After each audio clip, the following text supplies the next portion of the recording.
Right.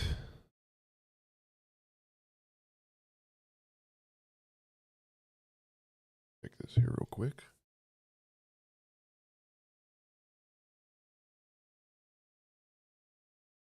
All right.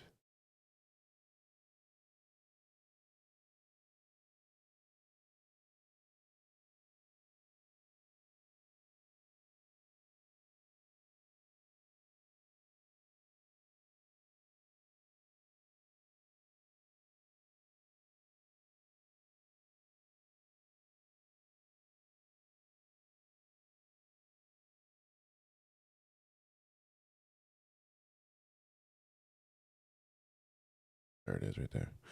Good morning. Welcome to Manhood. Today is today. Today's Friday. Oh my. We already made it through another week. My name's TJ. This is a daily Bible study as well as an attempt to play Elden Ring as someone who's not very good at video games. So we just get up here every single morning and we play a little bit of the game and we read a chapter of the Word and we discuss it. But before we do that, we got a few things to go over. We're going to be at the Haley Tree today, by the way, which is exciting. Going to go get to try to fight Melania, but probably not. We probably won't make it all the way there today. Oh man, do I have to go fight through this whole area before I get there? Hidden path. Okay, sweet. Before we get into that, though, we're going to go through. We're going to be in Luke 22 today, which is going to be exciting. Luke 22 is like one of the most emotional chapters in the entire gospel. We've got a disciple betraying Jesus, another denies even knowing him. The religious leaders finally make their move to arrest him and end him. And yet in the midst of all that, Jesus calmly shares a meal with his disciples and explains something incredible, that there's an update successful within Acrobat. No, I'm just kidding. What's going on, Bull? I put it in the chat thing like you said. Good morning. Welcome. I need to go back to the game over here. I lost track of where I was at. No, bro.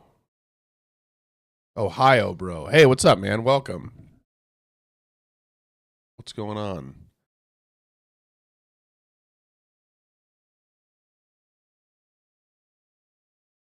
Oh, man. Morning. Juice JD, welcome in. Welcome in. Okay, before we get into that, though, we're going to go through Proverb of the Day is out of Proverbs 3 today, starting at verse 25. Here's what it says.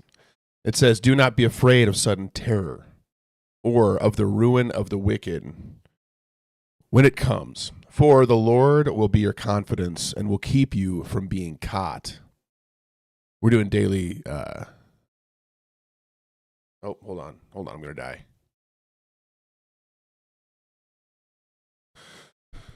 We're doing daily Proverbs today because there's probably not a chance that I'm going to be able to go through in one shot all of the Proverbs. We could, but I'm probably not going to. Sandeep, welcome from Nepal.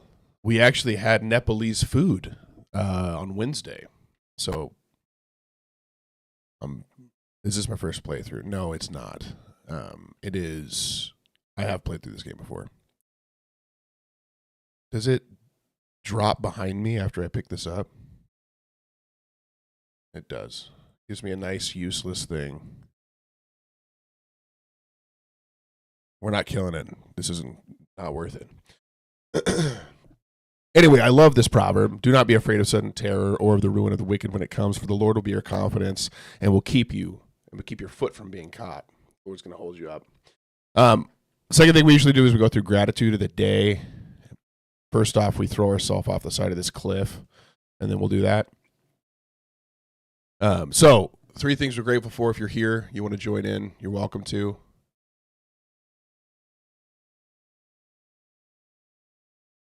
I thought it was going to fall here.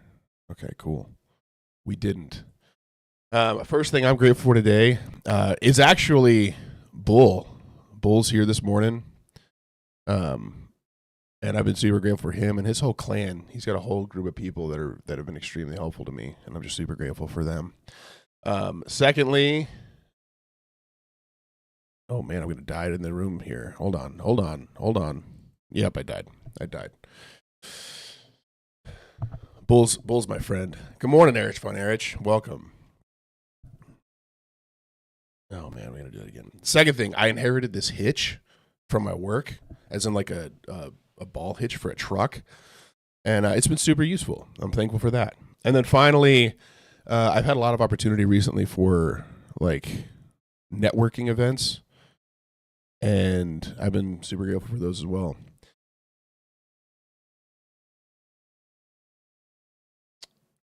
I feel like you're trying to trick me into saying something inappropriate, and I don't want to answer that question. But I can't tell for sure.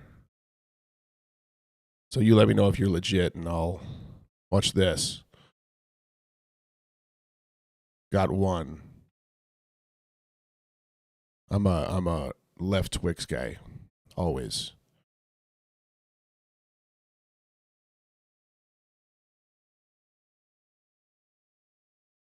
Always. Okay. I've had a lot of networking opportunities, and I'm grateful for that. It's been good. All right. We're going into Luke 22. Luke 22 is very long, so we gotta read quite a bit, and this will be our journey into the Halig tree. We'll take that entire time. Can I? Okay, look, this guy's on it. Let's follow him.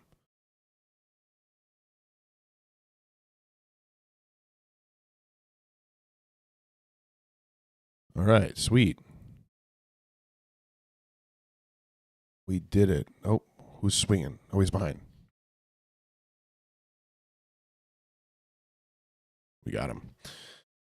All right, so now the Feast of Unleavened Bread drew near, which is called Passover.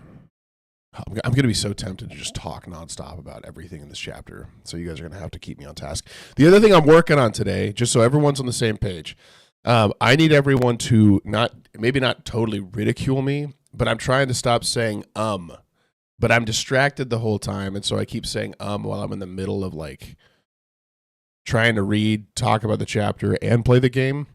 So I'm trying to work on that. So I need y'all's help to work on bettering myself there and stop saying so much. So that's what I'm working on. That's what I'm working on. Now, the Feast of Unleavened Bread drew near, which is called the Passover. And the chief priests and the scribes were seeking how to put him to death, for they feared the people. So they cared more about the people than about actually how God felt about things. They had just presumed, hey, this needs to be the end for him. But the people will harm us if we attempt to do anything to him. So we have to be careful.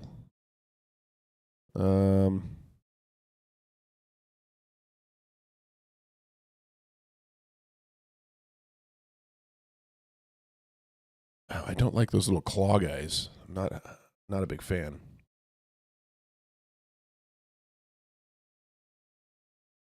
Oh, hold on. There he is.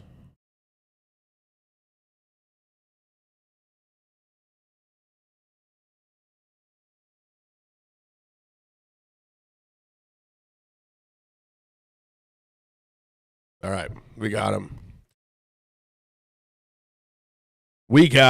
Okay, so we're looking for a way to kill him. So, next line. Oh, actually, before we keep going, what I wanted to talk about there. So, this feast, the Feast of Unleavened Bread, or the Feast of Passover, this would like, I mean, it would increase the size of a town besides the size of Jerusalem, by several times over normally.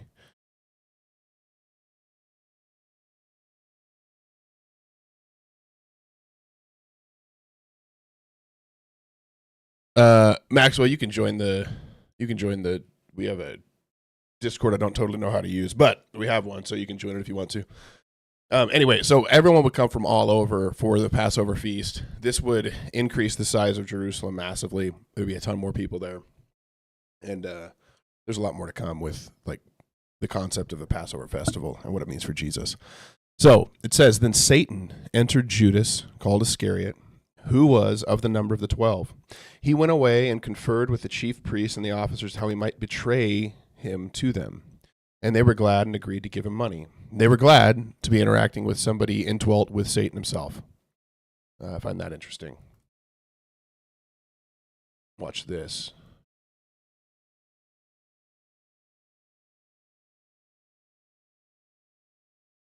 There we go. We did it. Great job, everybody. So he consented and sought an opportunity to betray him in the absence of a crowd. So once again, tons of people there. It's in the middle of a festival. Thanks for following, Maxwell. Appreciate it. And the other thing Luke's doing here when he says, hey, like Satan entered Judas, is to showcase that there is a whole spiritual element of things that are happening here, right? Like we can see the things that are happening directly, but he's therefore one by one. But he's highlighting that there's a whole spiritual background going on.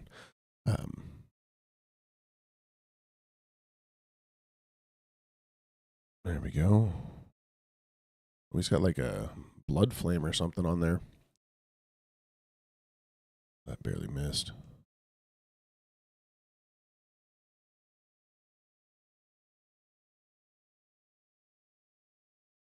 All right, we did it. All right, then came the day of unleavened bread, on which the Passover lamb had to be sacrificed. So Jesus sent Peter and John, saying, go and prepare the Passover for us that we may eat it. And they said to him, watch this. A light shines in darkness. There we go. Go and prepare the Passover so that we may eat it. And they said, where will you have us prepare it? And he said to them, behold, when you have entered the city, a man carrying a jar of water will meet you. Follow him into the house that he enters, and tell the master of the house, the teacher says, where is the guest room where I may eat the Passover with my disciples? And he will show you a large upper room furnished. Prepare it there. And they went and found it just as he had told them, and they prepared the Passover. So Jesus is like continually and like repeatedly confirming to his disciples, right? Whereas we're getting closer to the end, he's showing them more and more and more, hey, that's not a secret place. He's showing them more and more that he is who he says he is, right? Hey, thank you for liking it, Constant Joshing. Welcome. So he's continually showcasing, hey, I am who I say I am, right? Let me tell you exactly how you're going to find this guy. Let me tell you where he's going to go. Let me tell you what the room's going to look like. And now just go and fulfill it. Go and do it. And so anyway, lever here. Didn't I just come through there?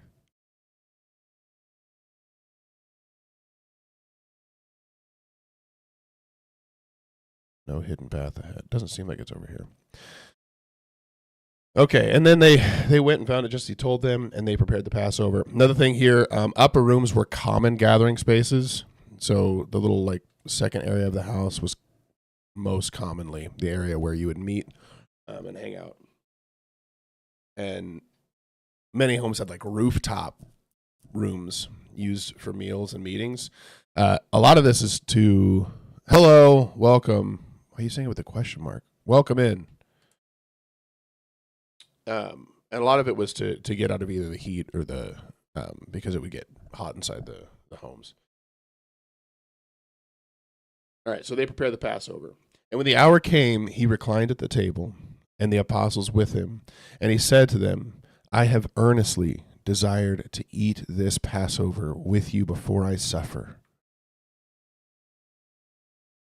Okay. For I tell you, I will not eat it until it is fulfilled in the kingdom of God.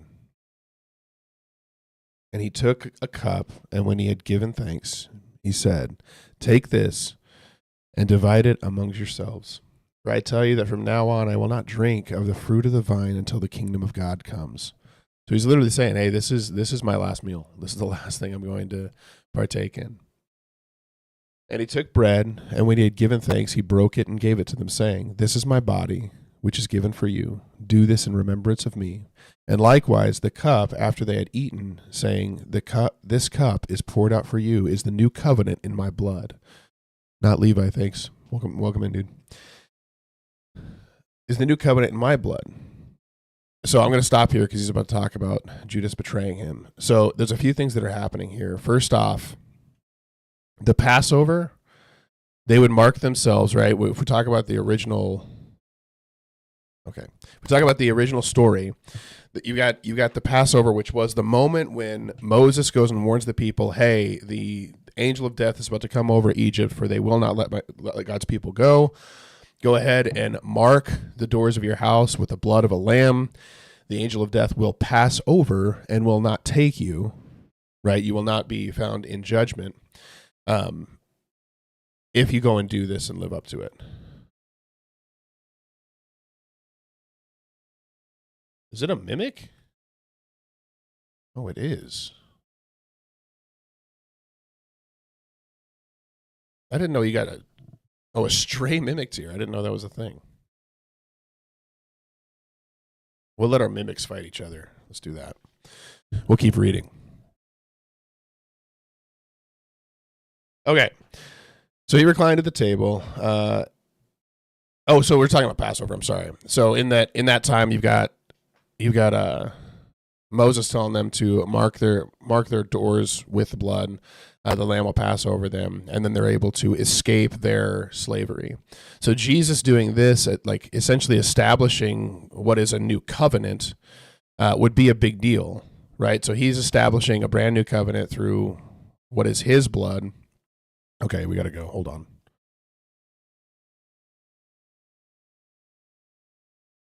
Oh, I thought. There we go. And he's doing it on the day of Passover, right? So essentially, he's establishing the fulfilling. I feel like that's a. Hold on.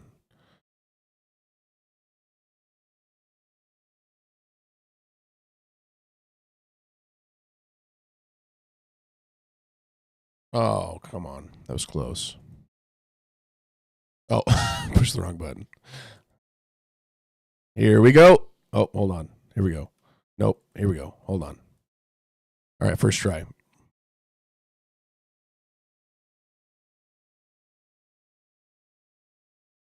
All right, we got it.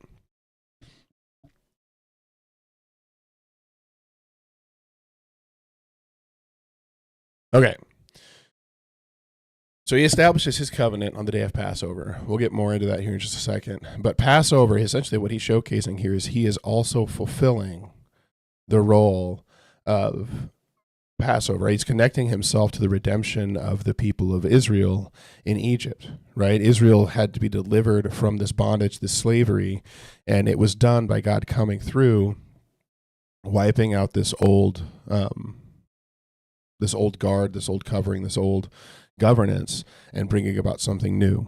And this is Jesus' sacrifice reinterpreting that entire process, right? He's coming to set the slaves free by giving himself up, by sacrificing himself, so that the judgment of God passes over these people, right? He is now the blood that is on the door that keeps us safe, that keeps us from, that keeps us from being held liable for our own sin, right? That's the bondage now. And so the fact this is connected to Passover is actually very, very important. And then he says, after they had eaten, he says, hey, take this cup that is poured out for you is the new covenant in my blood. And what he's pointing back to here, there's a couple of things here. In Exodus 24, Moses took the blood and threw it on the people and said, behold, the blood of the covenant that the Lord has made with you in accordance with all these words. So when God finally gives them the covenant of himself through Moses, he says, hey, you need to sprinkle the people with blood, because a covenant always has to be made with blood. Something has to die in order to consecrate this thing. And now Jesus is saying, hey, when you take this cup, we're the consecrated snowfield?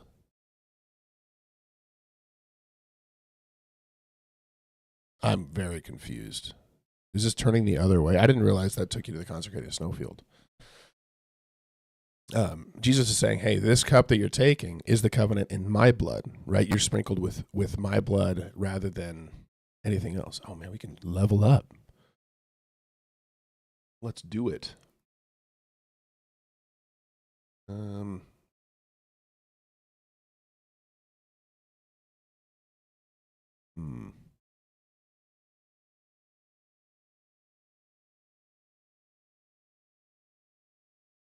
All right.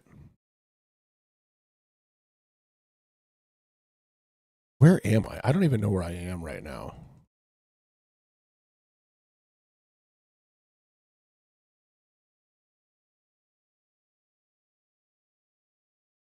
I haven't been here before.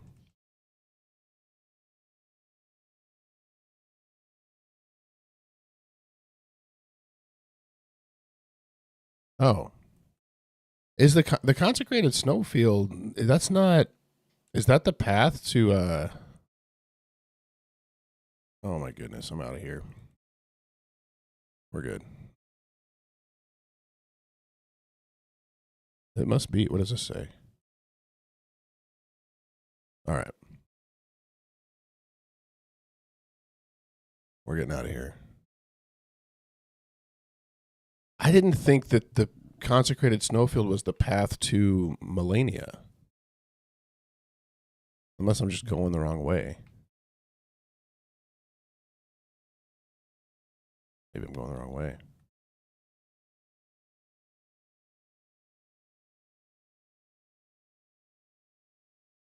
Hold on. I need to go to 5. Let's go to 5. Okay, second thing I wanted to read. So this is New Covenant language. See, I had something in Zechariah that I had pulled, but I screenshotted it way too small, so now I'm trying to read it. Oh, you know what it was? Here, let me grab this so I can see it, and then we'll keep playing the game. Everyone, stay calm. This is the same chapter. We actually used this before when we were reading through Luke, and it says it's in Zechariah 9, and it says, "Rejoice greatly, O daughter of Zion! Shout aloud, O daughter of Jerusalem! Behold, your king is coming to you. Righteous and having salvation is he, humble and mounted on a donkey, on a colt." We talked about this when he comes into the town, riding on a donkey, because that was fulfillment of the prophecy. And it says, "I will cut off the chariot from Ephraim and the war horse from Jerusalem, and the battle bow shall be cut off, and he shall speak to the nations. He shall rule from sea to sea, from river to the ends of the earth.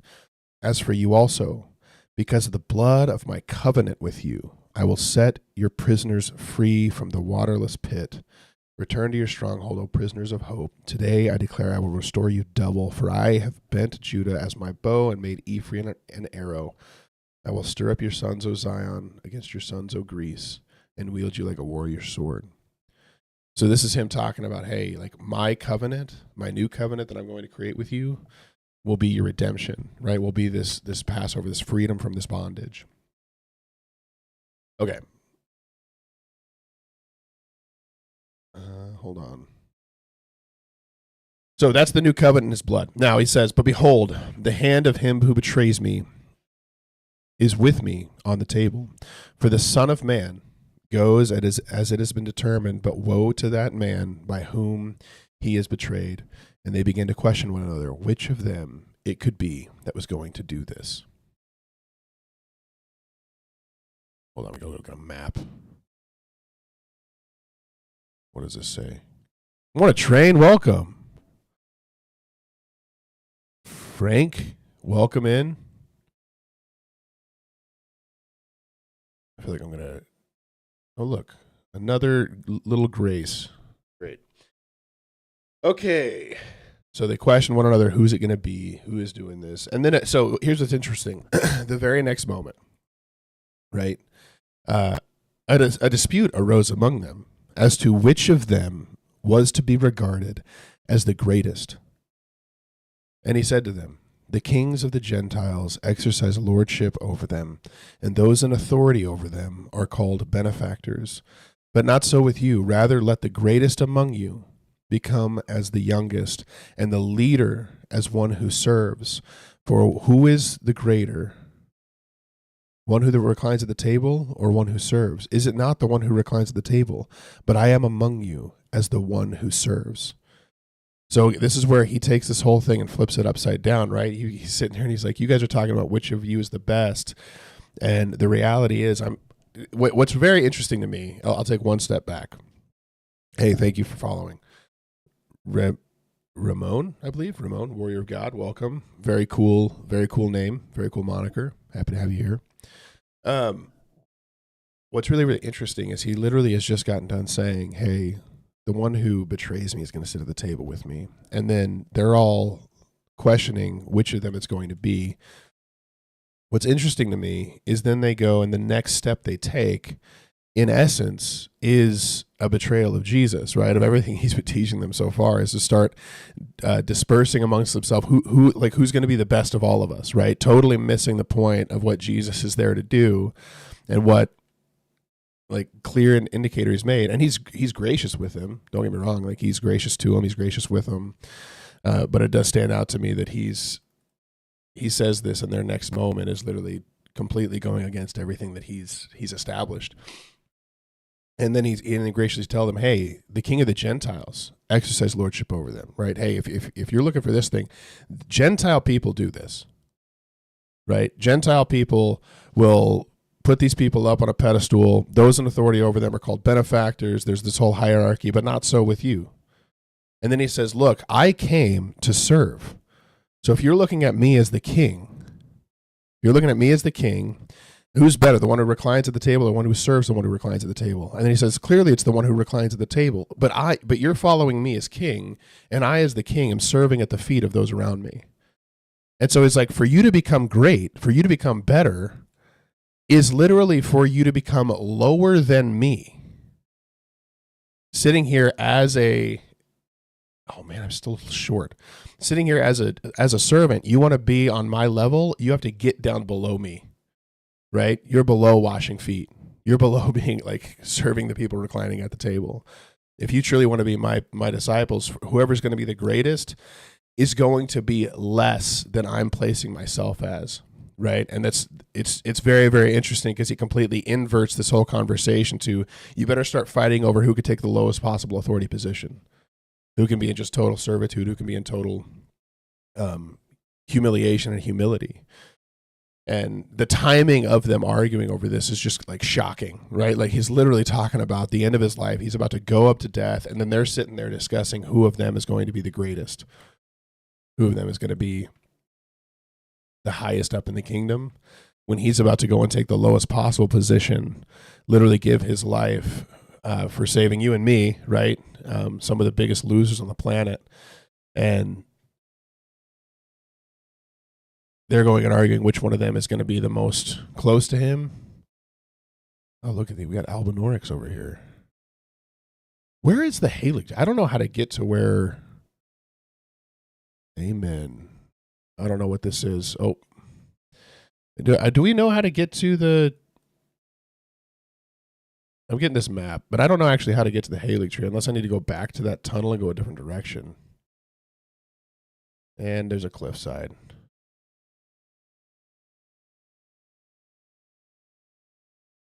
Hold on, we'll figure it out. Hello. Can I not open that? Here, let me hit these people real quick.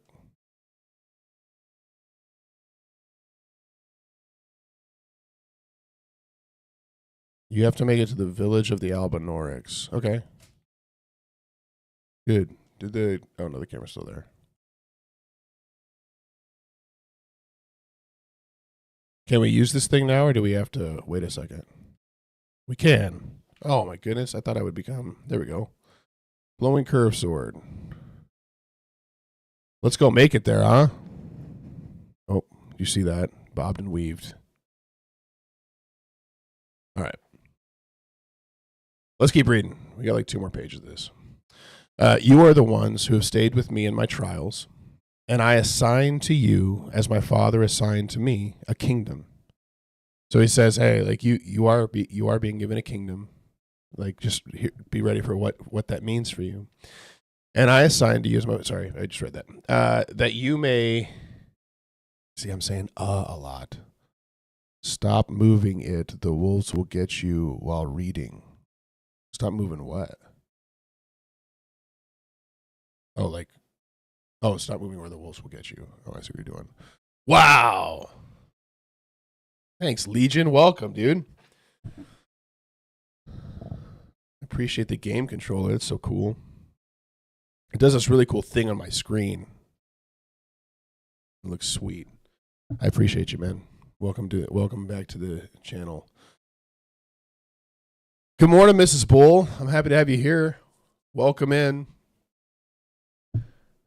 Okay, so he assigns them a kingdom so that you may eat and drink at my table in my kingdom and sit on my thrones, judging the 12 tribes of Israel.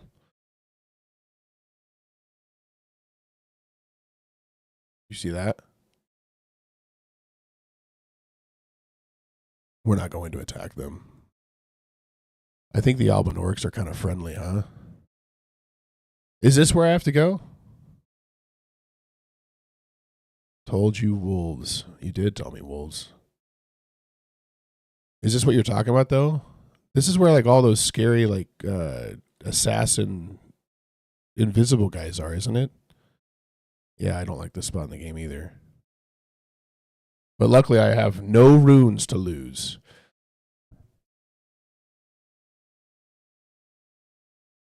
Not these ones, they are evil. Is this the path to the Halak tree, though, or is it somewhere else?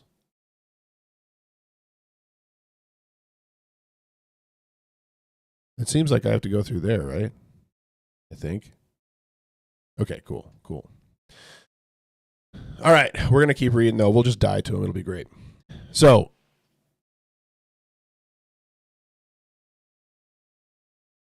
hello. He's friendly. He's nice. That you may eat and drink at my table in my kingdom and sit on the thrones, judging the 12 tribes of Israel. And then he says, Simon, Simon, behold, Satan has demanded to have you, that he might sift you like wheat. But I have prayed for you, that your faith may not fail. And when you have turned again, strengthen your brothers. We're just going to die reading the word. It's not actually, I wouldn't never claim martyrdom for that. But yes, we'll do it. Don't we have to, like, light something? Look, they're all nice and happy. It's when we get into the dark that everything falls apart. So this is very reflective. It's funny because we were talking yesterday about going into Job next. And what's interesting is the phrasing here is very reflective of Job, right? In Job, we see the kind of host of heaven come together. What do I do? Held shut by a seal. Try jumping. I'm good. So we see in Job the heavenly hosts come together. Satan, the enemy. Oh, here we go. Look at this. What does this say? Light the four figures in the ever jail. Let's do it. Isn't there a torch that I can use in here? Pretty sure there is. I don't think I have the torch, but I'm pretty sure there's one.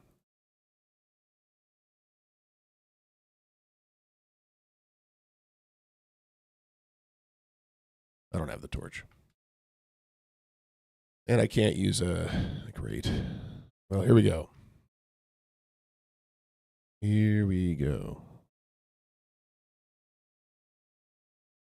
Nope. Oh, it's fine. They don't even kill me all the way.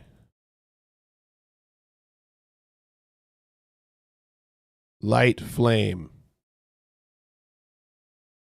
We did it. All right. Actually, he'll kill me if I stay here. Hold on. There we go. We're just going to keep rolling. Rolling and running. Get away from me. Get away from me. We need over here.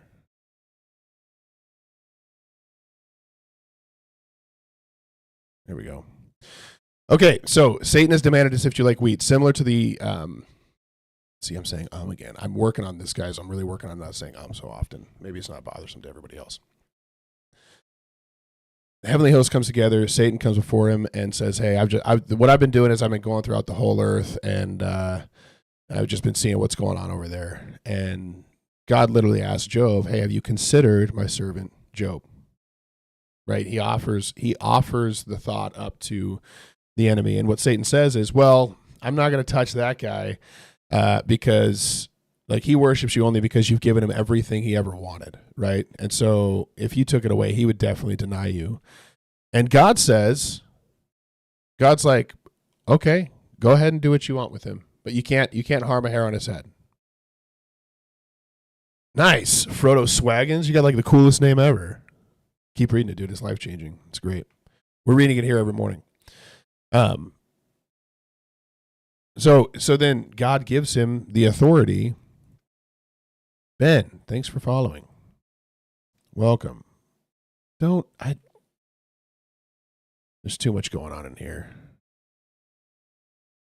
Nope, don't hurt me. Don't do it.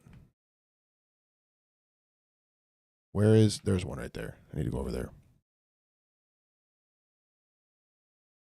Yeah, it was the coolest experience, the first playthrough. I agree. I had a lot of fun. Yimmy Rodner. Yimmy Vodnar? There you go. Oh, so Satan goes after him. He takes away in one day like all of his stuff, and Job still does not reject God. And then he's like, "Well, if you let me take his health, he would turn against me," and he doesn't. There's a couple things that are established in that though, and there are a couple things that are reestablished here. So Satan does not have the authority to just touch whoever he wants, to do whatever he wants with people, right? Literally, God has to give him the right to go out against someone like Job, who is his people. Right now, spoiler alert, if you're a follower of Christ, you are his people, right? The devil does not just have free reign to come after you. And we see that here. We see this here. Simon, Simon, behold, Satan demanded to have you, that he might sift you like wheat. So there's some element of like an approval process happening where even as we see the enemies of God are held to, I can't even get up there, can I? Nope, can't. They don't have freedom. There's not this like massive power struggle happening where there's a chance that the enemy might win. What's going on is that, hey, God has already won. And if he allows these things to happen, they'll happen. And Jesus says it here. Hey, Satan is essentially asked to have you. It sounds like God said yes, right? He demanded to have you, that he might sift you, right? That he might prove whether or not you're truly of me, right? He already got Judas. But I have prayed for you that your faith may not fail. So you're not going to fail, but you're going to be drawn away, right? You're going to be held. You're going to be attacked by him. So like, hold firm. I'm praying for you. I have no idea how to get up to the top of this last one. Hold on. There's a bridge.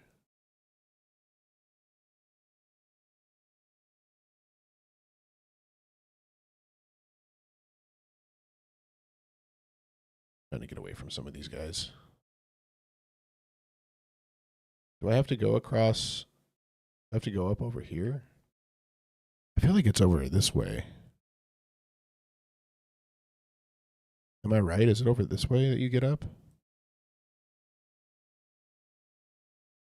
Oh no. Stuck. Oh no. And there's someone going to kill me. Hold on. Let's see.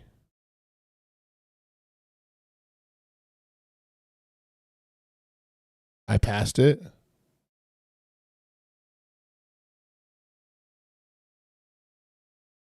I need the cool torch that I don't have. Ouch. Okay. Well, I'm on the verge. Are you talking about, is it over here to go up? Because I did go up this one once.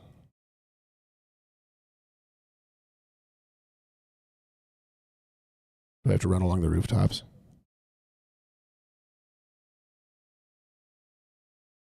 Ouch. Okay, I'm going to die. Wow, that's great. That's fun. All right. Peter said to him, right? Oh, and he says, when you have turned again, strengthen your brothers. So it sounds to me like he's saying, hey, you're going to fail, right? You're going to fall apart. But do I have to relight all of them? Please tell me I don't have to relight them all. Oh, that's going to stink if I do. Well, we'll see. But he says, when you turn back, strengthen your brothers, right? So Peter said to him, Lord, I'm ready to go with you both to prison and to death. Okay, so in his mind, in his inside of himself, he feels like, hey, I'm ready to do whatever it takes. I'm ready to follow you all the way to death. Now, Jesus knows what he's going to do, right? Jesus knows that, hey, this is like, while he does love him, this is not going to happen, right? Jesus said, I tell you, Peter, the rooster will not crow this day until you deny 3 times that you know me. Real quick, rooster crows that's like the equivalent of the city alarm at this time, right? They didn't, believe it or not, they didn't have alarm clocks. And so this would be a very common morning time, like, reminder for, hey, the dawn is coming, right? So it would be the key indicator of time passing in the morning time, right? It'd be the equivalent of saying, like, hey, as soon as the sun crests over the edge of the horizon, you're going to deny me.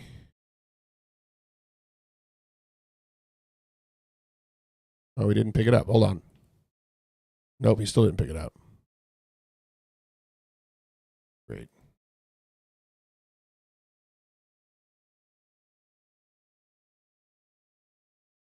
What do I do here? Oh, I got it. Oh.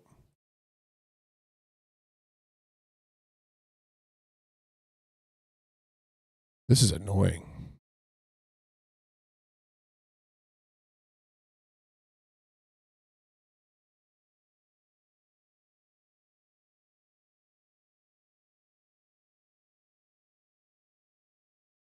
There we go.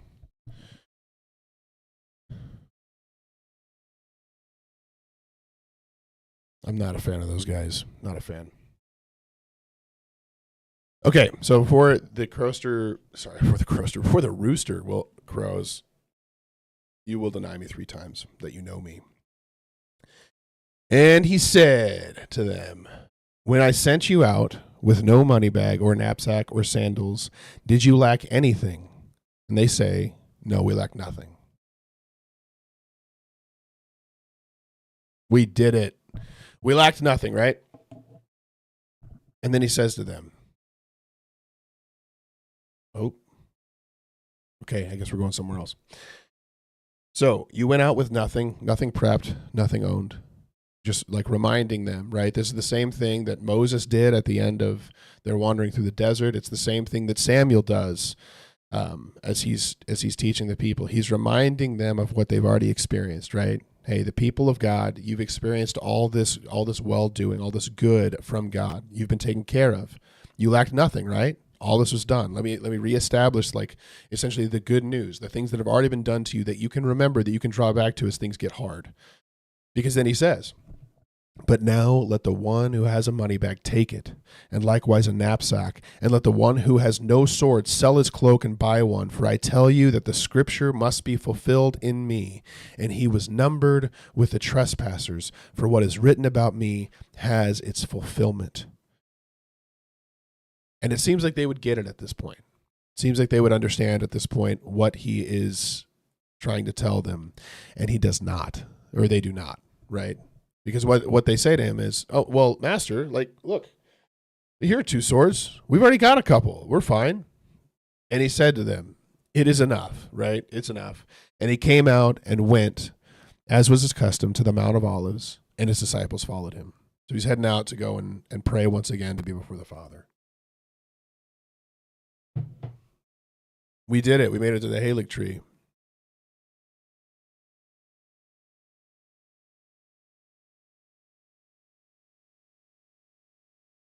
All right.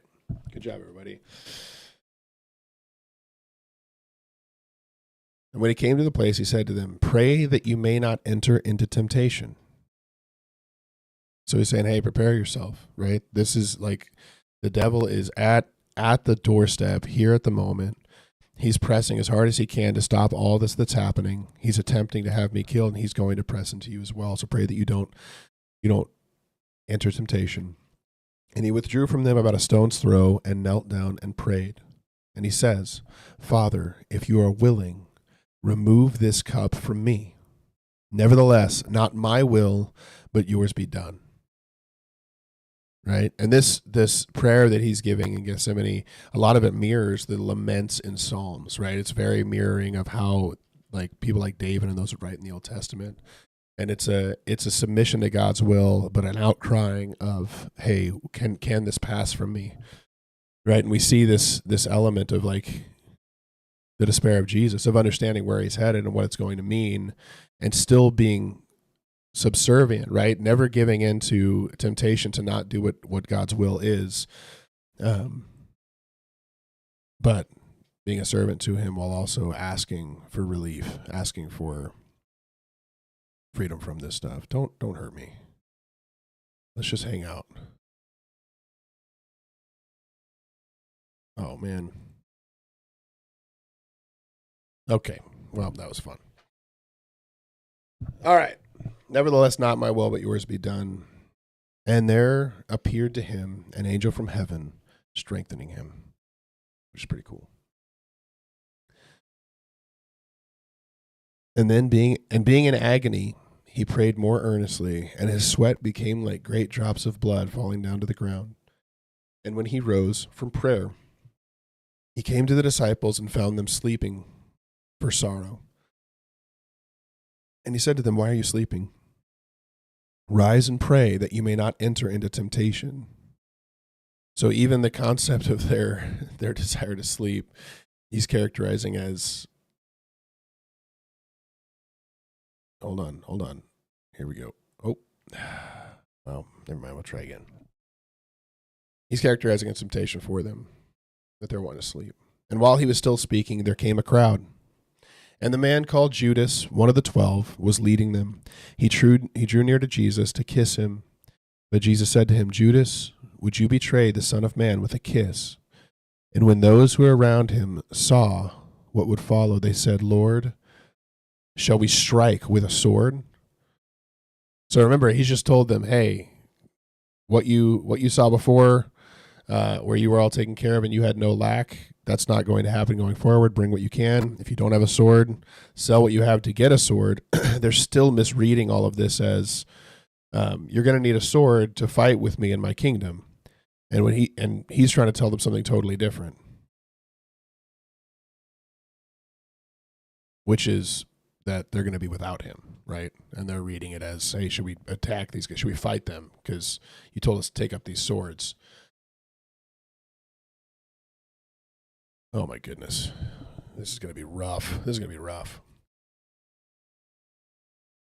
And one of them struck the servant of the high priest and cut off his right ear. But Jesus said, no more of this. And he touched his ear and healed him. Then Jesus said to the chief priests and the officers of the temple and elders, who had come out against... Oh, sorry. He told... Let me reread that. Just had a stroke. Then Jesus said to the chief priests and officers of the temple and elders who had come out against him, have you come out as against a robber with swords and clubs? When I was with you day after day in the temple, you did not lay hands on me, but this is your hour and the power of darkness. Right? Twerpzilla, thanks for following. So what he's saying here is he's like, hey, you are not who you say you are. Your hour is the hour of darkness, right? You come in the night, you come into the guise of darkness, for that is your hour. That is your time. And what he's saying here is you're not of God, right? You characterize yourself as though you're of God. See you later. All right, that worked out. But in reality, you're of the enemy, right? Which is why you're coming here in the pitch black. You fear the people, so you won't attack me during the day. But you want to bring death, you want to bring destruction, and that's what you bring. Oh no. We're going to die again. Here we go. There's all sorts of stuff out here. You guys have anything? No? Okay. Oh, I fell off again. All right, let's keep going. Then they seized him and led him away, bringing him into the high priest's house. And Peter was following at a distance. So Peter desperately trying to stick with Jesus, trying to prove what he said he was going to do, where he's like, hey, I'll follow you into death. I'll follow you no matter where you go. He's desperately trying to stick to that. He's trying to showcase that he's the man that he said he would be. So, but he's keeping a distance because it's unsafe. You think I can just jump to that? Nope, I can't. No, I cannot. All right. And when they had kindled a fire in the middle of the courtyard and sat down together, Peter sat down among them. And a servant girl, seeing him as he sat in the light and looking closely at him, said, this man was also with him. Right? So she's like, hey, this is one of the guys that was out there when we arrested him. But he denied it. He denied it, saying, woman, I do not know him. And a little later, someone else saw him. Excuse me. I'm just squeezing through. Don't worry. Watch this.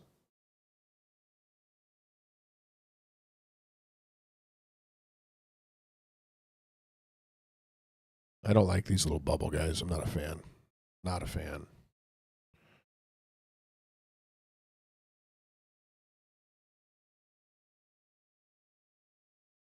Oh, that didn't actually hurt me that bad.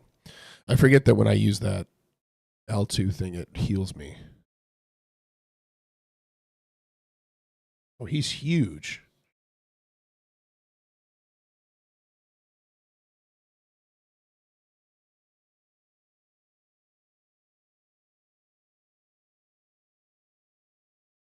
Watch this. Got it. Oh.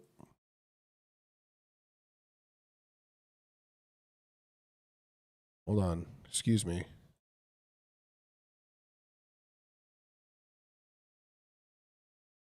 Nice try. Nice try. What just hit me? Are they crawling up from below? Where are they coming from? Thanks, Boba. Welcome. We're reading Luke. We're in Luke chapter 22. And we're kind of distracted right now. Peter is in the midst of denying Jesus over and over again after he said he wouldn't and he would follow him to death. Trista, thank you for following. Welcome. All right. So, oh man, we're going to get scarlet rotted. That'll be nice. Good, yes. Exactly what I was.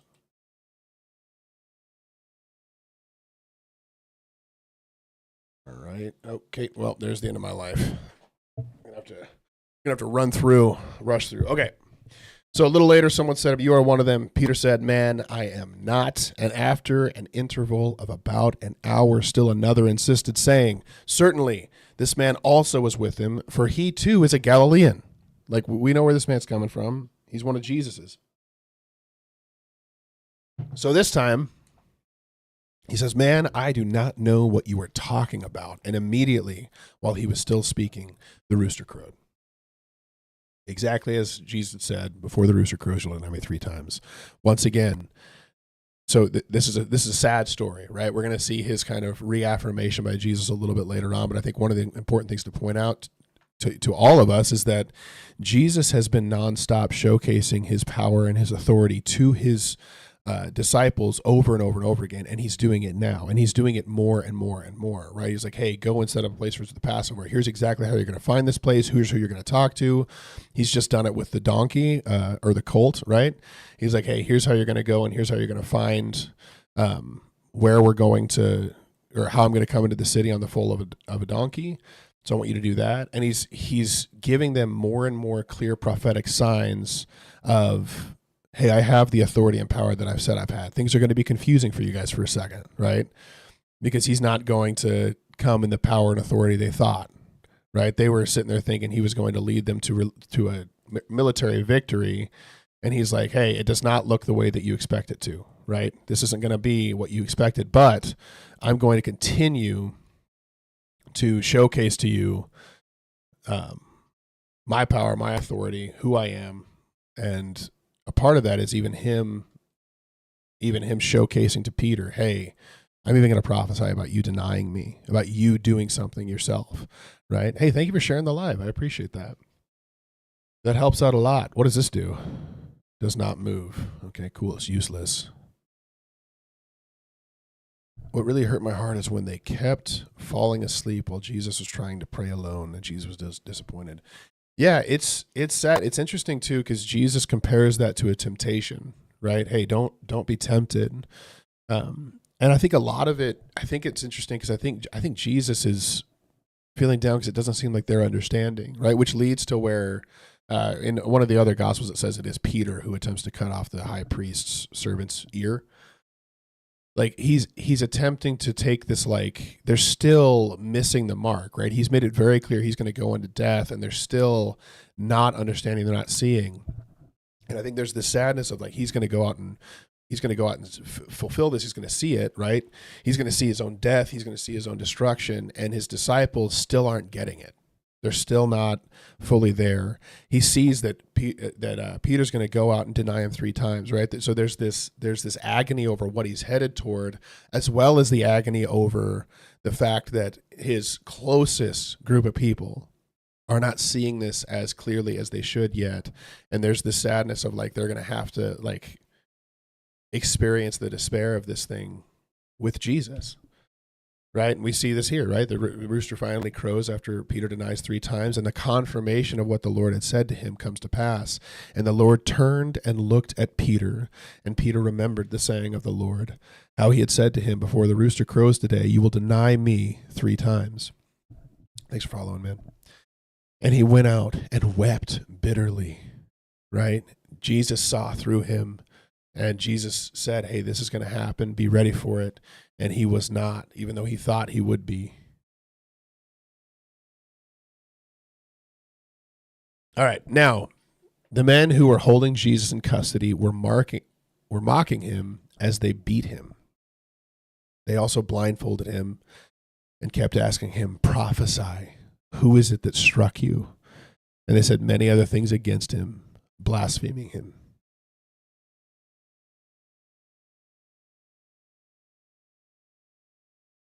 Yeah, I think it's interesting. Boa says, I'd be on my knees bawling if I was in Peter's position with the same realization. I think one of the most impactful thing about Peter's position is I think every single one of us understands it.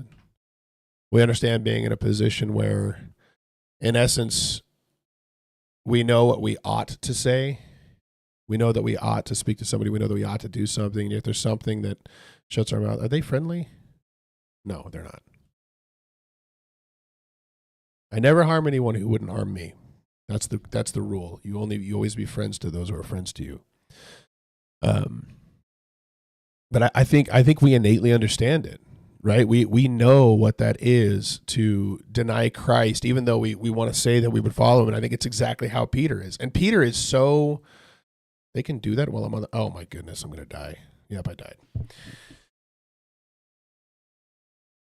There's a couple things. There's 1 or 2 dogs in the game that are friendly, Franklin. They're not all bad, and you can find them, and you can be friends with them.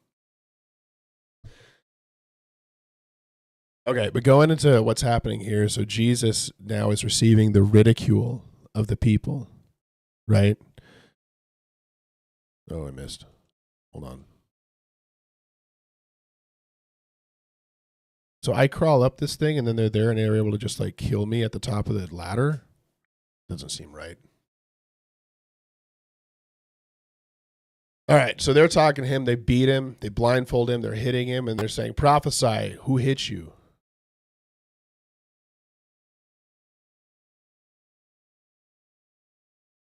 Devastating stuff. Hey, thanks for following, Franklin. I appreciate it. And they said many other things against him, blaspheming him. And when Jesus came, when day came, the assembly of the elders of the people gathered together. So seemingly there's this arrest made, and then they're like, hey, no one's actually around to try you. So let's just like beat you and torment you for hours until morning time comes so that we can actually do this thing right. Oh my goodness. Where did he come from? Okay, great. I didn't know. Did he crawl the ladder? He must have climbed up or something. Oh, all right. If you guys enjoy this, please like, share, follow, do all the things that help grow it. Because if people are helped by it and they want to see it, please let them know where to find it. It'll be great. So the elders come together. Oh, I didn't. Hold on. We're climbing up this thing again. Climb it. Yeah, bull. I'm going to die. Oh, man. Can I drink on the ladder? Oh, I can. Cool. He's coming up after me. Hold on. All right. So the assembly came together, both chief priests and scribes, and they. Hold on. I'm so confused. How are those zombies? Oh, they're over there. Okay. I see. But there were zombies up here the other time. How did they get up here? I don't know. Okay. So they led him away to their council, and they said, "If you are the Christ, tell us." So he's got. Thanks, Alex Walker. Welcome. Hey, so he's got this. They're literally saying, "Hey, if you are the Messiah, if you are the person who is to come, just let us know. Just tell us that." And he's been telling them the entire time, all throughout the history of his time here, and they haven't believed him. And what they're looking for now is him to say it, so they can say, "Well, this is clearly blasphemy. Now we have the authority to kill him without any other trial," right? But he said to them, "If I tell you, you will not believe, and if I ask, you will not answer. But from now on, the Son of Man shall be seated at the right hand of the power of God." So they all said, "Are you the Son of God then?" And he said to them, "You say that I am." Then they said, "What further testimony do we need? We have heard it ourselves from his own lips." Right? So they had no interest in actually knowing who he was or what his deal was. Their entire goal from beginning to end was just to kill him. Right? The only reason they're asking any questions at all, they're talking to him at all, is so that they can, with authority and with impunity, put him to death.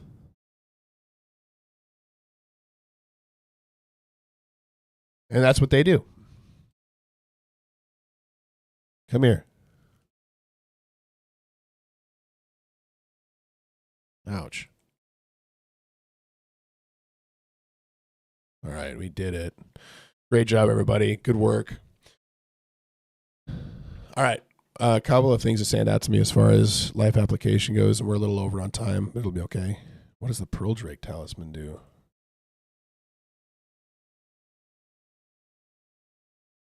Non-physical damage negation. Sounds cool.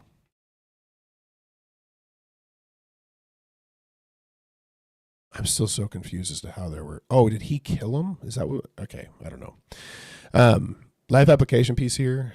One of which is that, man, God's grace is massive, and this is something that is actually like super important as you look at the sadness and the terror of what happened with Peter. But Jesus warns Peter ahead of time, "Hey, this is coming. This is." Hold on. Oh, we got him. "This is coming to you. You're going to fail. But when you do, come back to me," right? Like there's grace there for him. Yeah, feel free to ask a question if you want.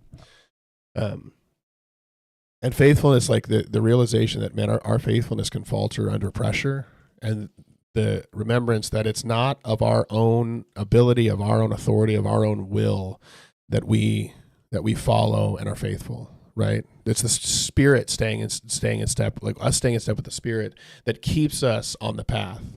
Right? Our faith is going to falter.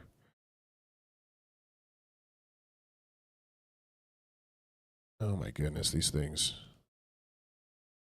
But Christ is going to hold us through all that. And the other reality is that God's plan is continuing despite our human failure. Right? He's taking that into account. He's literally utilizing the failure of the people, the misunderstanding of who he is, as direct fulfillment of what he's coming to do and what he's going to, of where he's going to head. Right? It is. They think they're plotting for evil, and God is using it for good. Hello.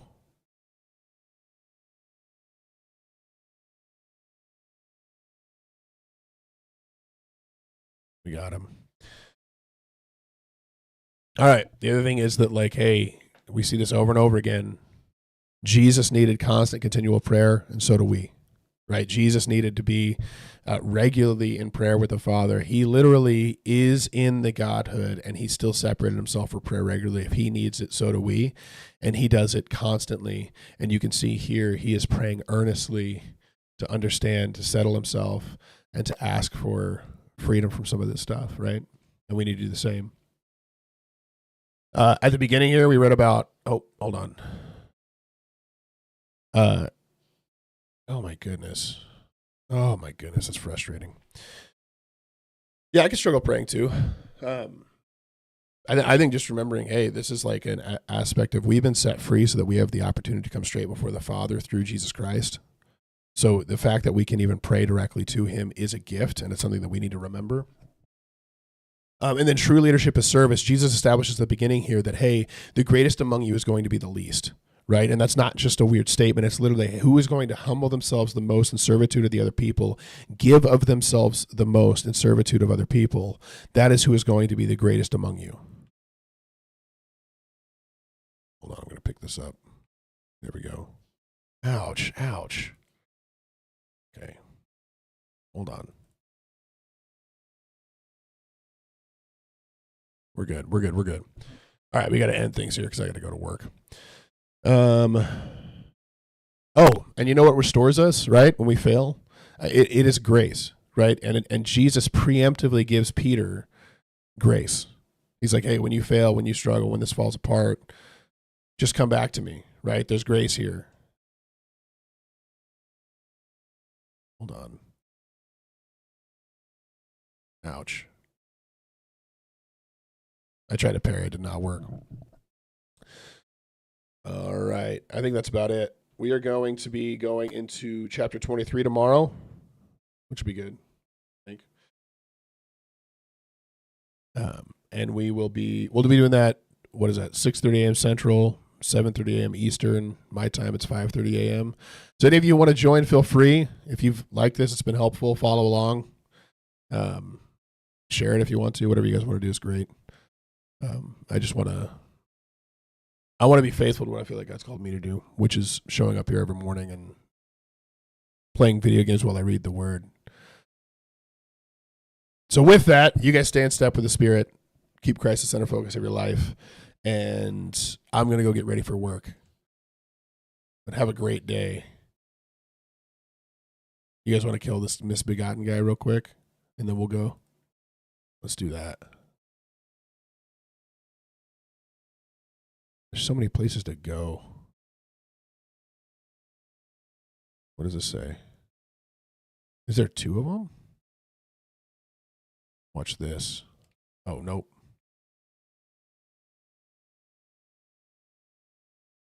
Okay. I tried to parry. It didn't work. All right, we're leaving. Have a good day, guys. Thank you so much for being here, and we'll see you guys tomorrow morning. Peace out. We're going to lose all those 52,000 runes as well. All right.